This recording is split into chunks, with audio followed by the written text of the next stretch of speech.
नमस्कार दोस्तों, welcome back to my channel Nakul Tally Gyan. स्वागत है आपका मेरे चैनल नकुल टैली ज्ञान में। आज की वीडियो में हम सीखेंगे कि टैली में क्रेडिट नोट कैसे बनाएं। देखिए दोस्तों, क्रेडिट नोट जब हम बनाते हैं ना तो उसमें कई सारे रीजन हो सकते हैं। पहला रीजन हो सकता है कि हमने कोई माल सेल किया, सेल तो कर दिया लेकिन उसके बाद बायर ने क्या किया, रिजेक्ट कर दिया, सारा माल वापस कर दिया, तो उस केस में हमको क्रेडिट नोट देना होगा। दूसरा केस हो सकता है कि जैसे मान लीजिए रेट डिफरेंस, हमने माल बेच दिया कि जिस रेट पे, फिक्स रेट पे, लेकिन बायर कह रहा मुझे इस रेट पे नहीं, मुझे कम रेट पे माल चाहिए, तो उस रेट पर उस केस में भी क्रेडिट नोट बनेगा। तीसरा केस हो सकता है कि बायर को माल शॉर्ट मिला है, हमने यहाँ से 100 क्वांटिटी भेजी, उसके पास 99 पहुंची है, ठीक है, तो उस केस में भी क्रेडिट नोट बनेगा। तो स्टेप बाय स्टेप मैं आपको तीनों तरीका बताऊंगा अलग अलग वीडियो में। ये मेरी पहली वीडियो है, इसमें सिर्फ बताऊंगा कि पूरा माल वापस आ गया। मेरी नेक्स्ट वीडियो में दूसरा रीजन बताऊंगा, फिर तीसरा। तो चलते हैं सीधा टैली की तरफ। दोस्तों सबसे पहले हम क्या करेंगे, सबसे पहले हम टैली में जाएंगे सीधा वाउचर एंट्री में। वाउचर एंट्री में जाने के बाद सबसे पहले हम क्या करेंगे, हम पहले एक ना सेल्स विश क्रिएट करेंगे। सेल क्यों, मान लो हमने कोई माल बेचा, बेचने के बाद वो माल रिटर्न आ गया पूरा, तो उस केस में हम किस तरह से बनाएंगे क्रेडिट नोट। तो सेल्स हमने, मान लो हमने ABC इंटरप्राइज किया लैपटॉप, ठीक है, मान लीजिए हमने 2 लैपटॉप सेल किए, किसको, ABC इंटरप्राइजेस को 40,000 रुपये के रेट से।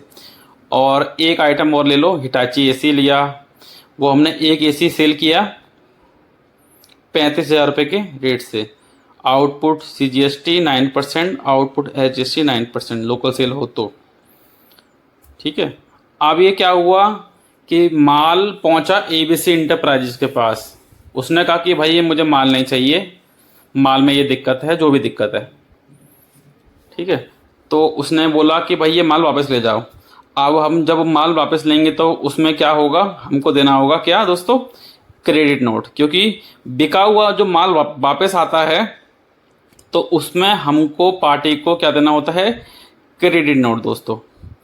तो क्रेडिट नोट पर जाएंगे, अदर वाउचर के अंदर जाके, ये आपको दिख रहा होगा ना ऊपर क्रेडिट नोट, उस पर क्लिक कर देंगे। ये ऊपर दिख रहा है ना सेकंड नंबर पे credit note, same party ABC enterprises, select करेंगे पार्टी ABC इंटरप्राइजेस। यहाँ पर डालेंगे दोस्तों ओरिजिनल इनवॉइस नंबर, जो भी इनवॉइस नंबर में सेल किया होगा डेट डालेंगे। उसके बाद GST सेलेक्ट करेंगे, सेल्स का 18%, और जितना माल हमने सेल किया था उतना ही हम क्या करेंगे क्रेडिट नोट। जैसे हमने लैपटॉप कितने सेल किए थे दोस्तों, 2 सेल किए थे। नरेशन में हम डाल सकते हैं कि नरेशन में लिख देंगे सेल्स रिटर्न, सारा माल वापस आ गया। 2 लैपटॉप सेल किए थे तो हम 2 लैपटॉप का क्रेडिट नोट दे देंगे सेम रेट पर। इसी तरह हिटाची AC में दिया था एक क्वांटिटी, तो एक क्वांटिटी सेलेक्ट करके सेम रेट पे उसको दे देंगे क्रेडिट नोट। और इसमें भी क्या आएगा, आउटपुट CGST, आउटपुट HST। ध्यान रहे दोस्तों, क्रेडिट नोट में भी आउटपुट ही डालते हैं CGST HST, ठीक है, क्योंकि वो ऑटोमेटिक रिवर्स हो जाता है। बहुत से लोग गलती करते हैं इनपुट डाल के। अब देखो दोस्तों, अब मैं आपको लेटर दिखाता हूँ ABC इंटरप्राइजेस का। ये देखिए नील हो गया, दिखा देता हूँ आपको। पहले हमने उसको सेल की 1,35,700 की, उसके बाद पूरा माल हमने वापस ले लिया, तो पूरे माल का हमने क्या दे दिया उसको, क्रेडिट नोट। अब उसके बदले वो हमको क्या देगा दोस्तों, उसके बदले हमको वो देगा डेबिट नोट सेम अमाउंट का, क्योंकि उसको भी अपना लेजर मेंटेन करना है दोस्तों। तो ये तरीका होता है दोस्तों, बिका हुआ माल वापस करने पर क्रेडिट नोट कैसे दें। अब मैं आने वाली जो वीडियो बनाऊंगा उसमें मैं आपको बताऊंगा कि किस तरह से और कौन कौन सी तरीके हैं क्रेडिट नोट देने पर। तो दोस्तों आशा करता हूँ वीडियो अच्छी लगी होगी।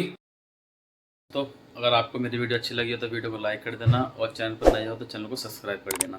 थैंक यू दोस्तों।